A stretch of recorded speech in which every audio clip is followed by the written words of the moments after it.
G'day guys, and welcome back to a Oztrek Gelsoft review and also upgrade. So what we're going to do today is have a quick look at the M92, which is your bottom of the line little side piece to have with, and what I'm going to do is just upgrade it with a metal piston kit for the SKD as well. And let's have a quick look see inside this one first, seeing as I still do have the actual box for it. Has been used. So what you get in the box is your instructions. You get your crappy goggles, chuck them in the bin, some crappy gels, give them to someone who cares, and a little charger. Now this charger here plugs into the bottom of the blaster just in here, and also is used for charging this Surefire light. Now another accessory I do actually have for it, which I'll recommend if you are getting one, is if you don't want to just put the little cap on the end of it here, get this out, little plastic cap here on the end of it to cover it up, then go for a nice little DK hop up. I actually got this little 3D printed DK one through Tack Edge, and it goes on, tightens up in here. It's a bloody great little hop up, actually suits it a lot, and it's a good little blaster actually. So we'll get into that. You can have extended life on it. One of the reasons I did get it was because of the Surefire.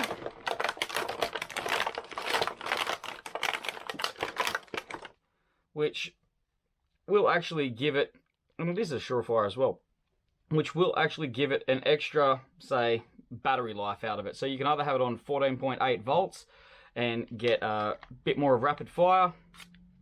To plug the Surefire on, you remove the cap at the bottom. You've got your 14.8, your on and your off here.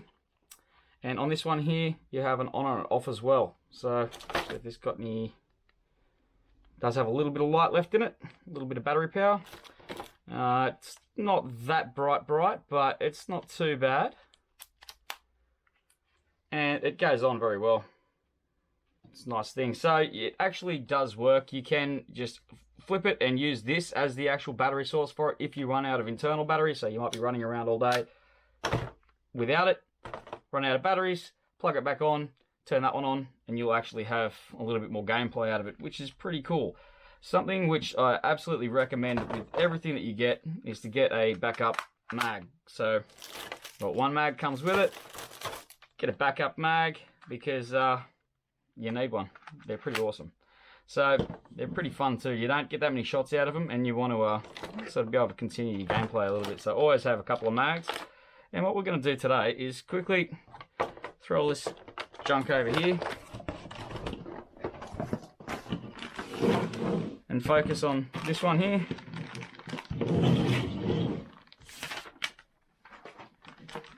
And have a look at what we're going to get in this kit.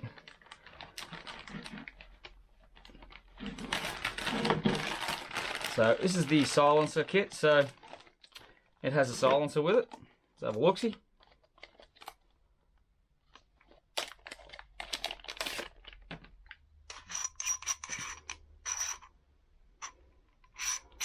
Not too bad. I think this is fairly universal. You'd be able to use this on a couple of different things with the mount inside it there. I think that's 14mm there, and there's a converter on the inside of it.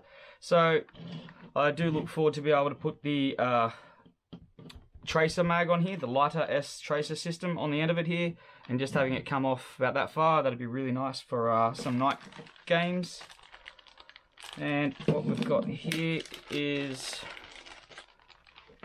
metal barrel, threaded with the T-piece attached. We've also got the metal flash and the converter here so that we can convert it, and it comes with a another DK hop up. I think it's a 13. It is a 13, so a little 13. I still recommend the other hop ups for it though, but we can't obviously use that once we've got this on here, so let's give it a go. See, I've heard there is one problem with it though. Oops, we got the extra grubs and a Allen key with it. So the problem that I have heard that's with it is that once you take this off, And it sort of looks like it could be that way too, that this actually sits on the inside of the plastic here. Now, if it does, well, obviously we need it to come out here. But there's only one way we're going to find that out, and that's by pulling this apart and getting into it. So, let's have a look. This thing chronos average 140. It'll go up from there. It's pretty consistent around 140 though. It's just a good little side piece in case you're out of gels with your sniper and you're at sort of fairly close range. Actually, it does have sort of good distance, so I can't complain too much. It just doesn't have the most amount of punch coming out of it. So if anyone knows where to get a nice little upgraded spring for the Beretta, let me know and we'll see if we can't chuck that in too. So there's a little pin just here. All the other screws are onto the handle. We don't actually need to pull apart the entire blaster, so we're just going to knock this pin out here, right under the A in Beretta, and we're going to pull this forward, and then this will unattach the slide. So let's give that a go.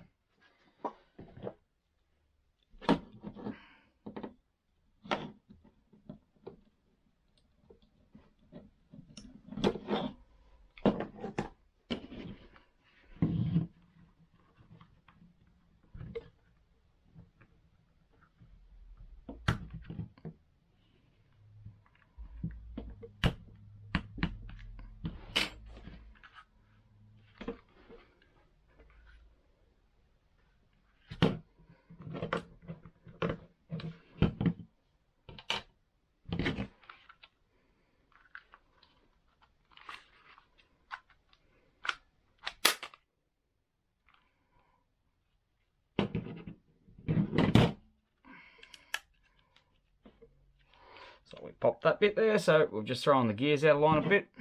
It's too easy. We'll straighten them back up in a second. Let's have a look at this barrel situation here. And they're right. You can see straight off the bat it is a little bit shorter, a little bit thinner in there, and hopefully it still comes through the end here. So it looks like it is maybe just long enough to come out through the end of the plastic. That's fine. Doesn't have to come out that much, but it has to go through the plastic. It can't sit in the inside here. So let's give that a go. So to pull the spring out, just push in the back here and pop this down.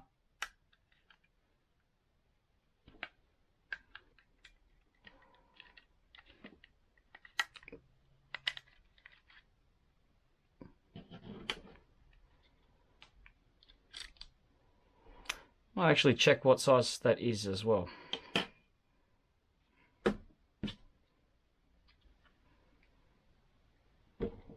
Some more gunk on here, and the puncher's not broken, which is pretty good. So you need to split this receiver here a bit, the slide, to pop this out. You got all these pieces out. Pop this out.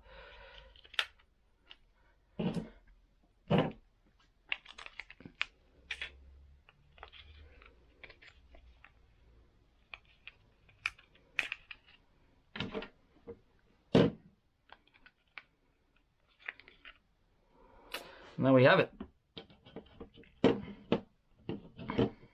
So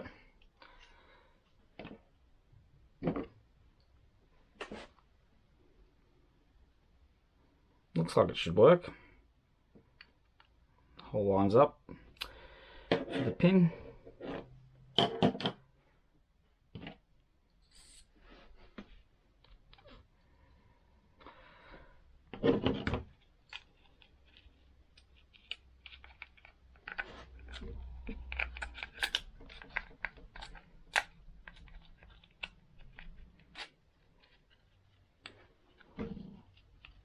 Cool, and it does come through the outside end, so we've got one that's just the right length. Thank God it's not coming out in here, which I have seen that before, which would need some modification on it. Now we can just pop this thing back together. We'll put some more grease in here. this one here we had to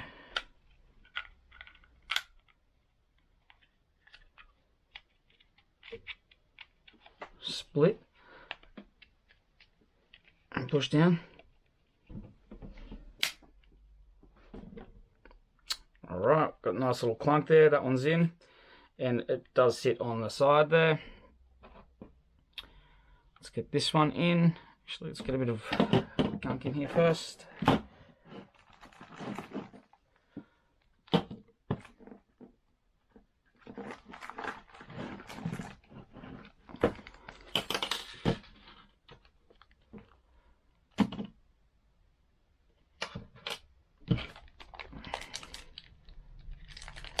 I'm going to put a bit of super grease in it.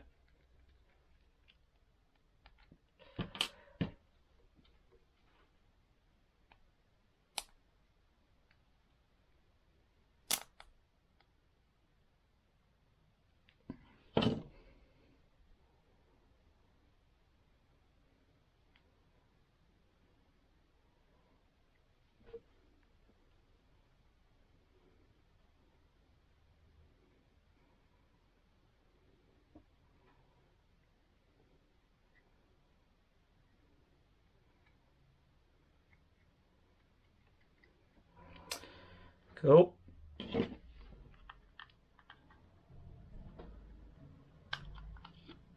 There's two rails just on the inside in here, which you have to line up. It's not that hard. It's just make sure you do it with some light, not like me. Let's throw this one back in the back. I think it's a 1.2, by the way. I should go and get my gauge and check that one, but I'd rather get this going quickly because it's not going to make any difference. So now we're going to put this end cap back in.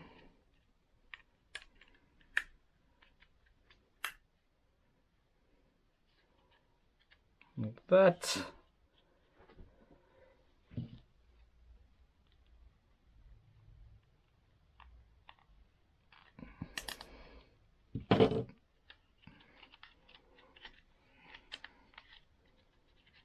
It's a 1. And I'd say a 1 again. Yep. Anyone know if there's any 1.4, 1.5 springs out there for them? I think they'll absolutely destroy it and implode the blaster, but it's worth giving it a go. Alright. Now we're going to line this back up here. This is for the slide. And then we're just going to put the pin back through it and we're all done. I've just put some AKAs on as well so I can suss out how the FPS is going on it and how hard it's hitting, and also just to have a little bit of fun. But the AKAs don't necessarily have the best FPS in them. Alright, so what's going on here? Now we've got the, you'll see if I turn it on, we're constantly firing.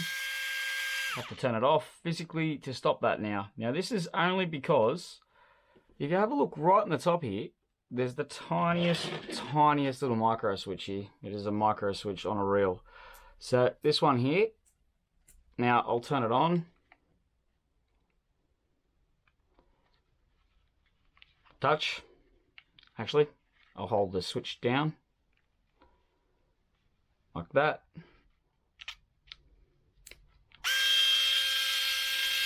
Oops. See?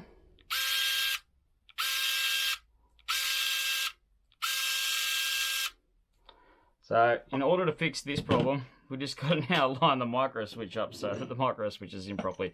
So I will remove this end piece that I put on it.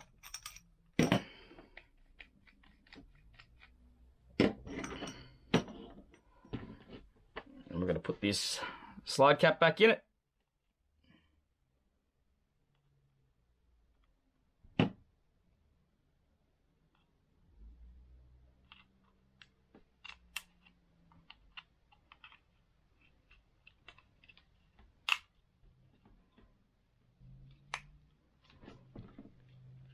Right, now that is actually going to touch up against this. So you can tell if you've left one little part out when you were reassembling it, because this slide catch here is just not going to touch this at all. So when you see this, I'll take this out again. When you see this, you'll see that there's a little slider just on the inside here. You have to make sure that slider is on the downside there so that it's actually triggering it. Otherwise, it's just going to fly over the top of it like that, all right? So, put this one back in. Make sure it clunks in. Make sure there's a bit of grease on there, and you've got your slider aiming downwards to assemble. Slide, line up. Make sure that your spring tensioner is in the right spot.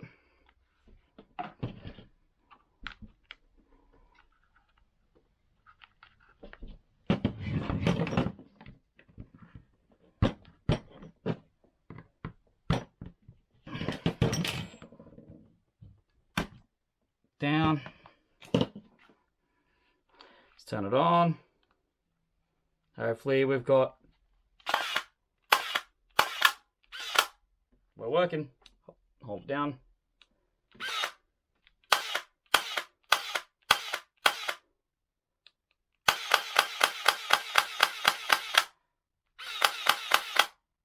She works. Beautiful. Put this back on the end. And that's how you put a kit in the M92 Beretta. With a silencer, added optional extra, which I might use for something else. I might actually put the flasher unit on the end of this, but that actually looks pretty cool. Doesn't give it too much more weight, but it looks pretty cool. I might see how the hop-up does actually go on the inside of it there. But first of all, I think we'll wait for these gels to do their job, and then we'll chuck it in and give it a bit of an FPS test. And so now it's all put back together. Got the micro switch armed at the front there. Plenty of gunk on it. Seems to run pretty well. Well, it's not going to improve the FPS at all. So if anybody knows of a 1.4 spring for the Beretta, please let me know and I will throw one in and see what it does, because I'd be very curious to see what a different spring does in it. But I'm very happy that the crappy plastic parts are slowly disappearing, and we've got this working pretty well at the moment. So I'll go and get the AKAs in there and we'll do a FPS test just to see what she's shooting like. Alright, so hop-up's on anyway. It's just this bit here, which is the loose bit in between, but it's not going anywhere because it literally can't. So a little bit of super glue on there would pay dividends, I reckon, or a bit of Teflon tape. If you put super glue, just a dot of it.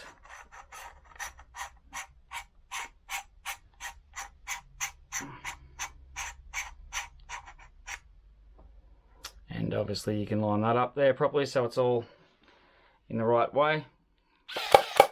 Oh, actually does, gives it a different sound, doesn't it? You can still put the Surefire underneath it, and you can still pop that one to 14.8 there. Turn this one on.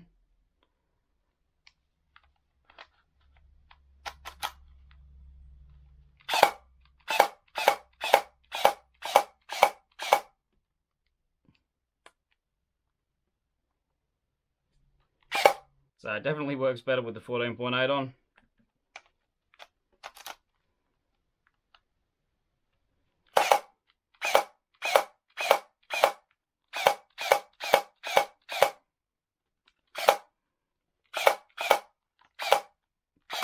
Actually looks pretty cool.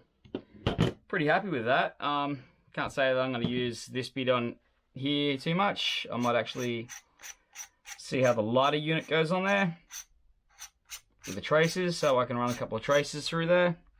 But yeah, otherwise not too bad at all. Very cool, very snappy. Alright, my final thoughts on it now that everything's charged up. It's bloody excellent. The hop-up needed a little bit of adjustment on the inside of the silencer here. I'll show you that in a second when I pull it apart a bit, because I might swap it over. I think it'd be really cool to have the lighter S tracer on it, and put some traces through it would be really cool, I think. Also it'd be nice and stout on the ends as well. And it does have a universal fitting on the lighter S. There's also one on here as well, so either way, spare fitting. But it's actually quite nice. I'm going to put some, to start with, AKs in it. And I've sort of created like a little device in which I can do the chrono testing in, so in-house. Because these things don't really bust unless they're under about 4.5 kilos of pressure. They just want to bounce around the room or bounce back and hit you in the bloody face. So I've created a couple of bits of spare offcut piping mechanism to shoot into the back of, and we'll give that a go now.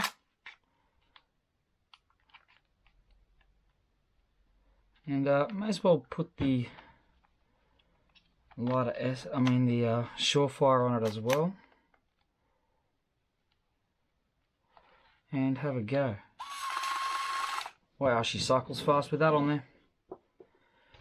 So I'll bring this across. Actually, looks really cool. It's got a nice bit of weight to it too, with the Surefire on it and the silencer. That's pretty cool. And I will put the chronograph just down under here, so hopefully you can see that. And I'll just do a couple of 123, come straight back out. That one went down. 135, 121, 121, and 132, 139, 139. I'm losing gels all over the place. It's hitting quite hard. It's bouncing straight back out. I should have the other gels in it.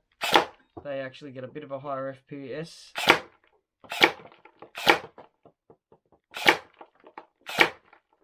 Likes the 124, 31.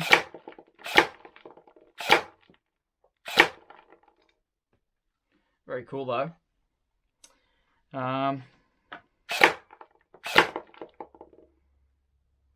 It feels awesome in the hand.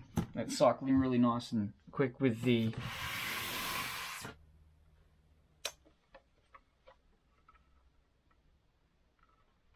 this one. But I'll show you the on screen. That was the last shot. Not too good, not too impressive, but I do plan on putting an upgraded spring in this one, so if anyone knows of a decent spring to go in the Beretta, please let me know.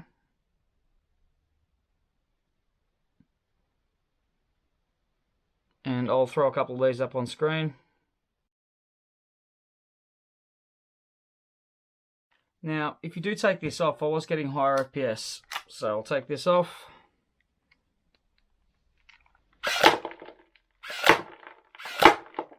$131, $148.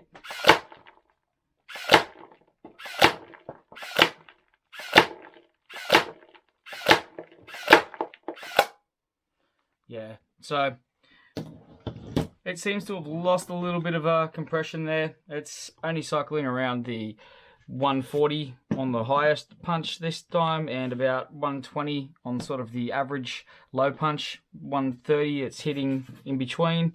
So it is sort of not very consistent, but it's pretty accurate really for what it is, and it's fun. It's still just a cool little side piece to have. So there's one of the lowest shots there. But you can swap this one here over with this one here, which has the smaller fitting on it. Right. And then that will screw into the back of this. And this one, vice versa, onto the back of that.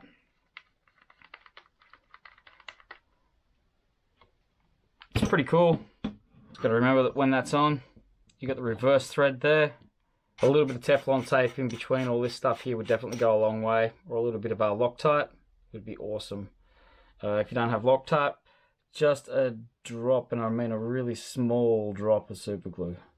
But that'll just stop this from wanting to keep twisting back around on the unlock. It really should have some sort of a grub screw in there. But other than that, it's really cool. It's a nice little blaster, and we're bouncing AKs all around the room here. And they're still not busting. I think it's a good little side piece to have. It's something that you should all have in your kit somewhere. It's definitely not an expensive blaster, and the upgrades on it, they're very cheap as well. So it's worth having. It's actually pretty cool with the Surefire light on it. Works pretty good actually. It adds a little bit of weight to the front there, which makes it nice, and it also gives you some extended gameplay as well. And not only that, but it kind of looks pretty good. So I'm happy with that. For what it is what it is. I really can't wait to get a TTI like the one that Muppet's got. That looks fantastic. I'm loving the modifications that he's got on that. So I think that'll be my next upgrade from something like this. Will be a John Wick TTI or something along the lines of, or possibly even a shark. I don't mind those. But this is not too bad. It's nice. I will take this silencer piece off and put this on the end of it here. And I think that that'll be probably how it'll stay for a while, just so I can use it in some close quarters with some traces on it and have some fun. So all in all, I think it's a bloody great little blaster, and go out and get one for Christmas. Peace.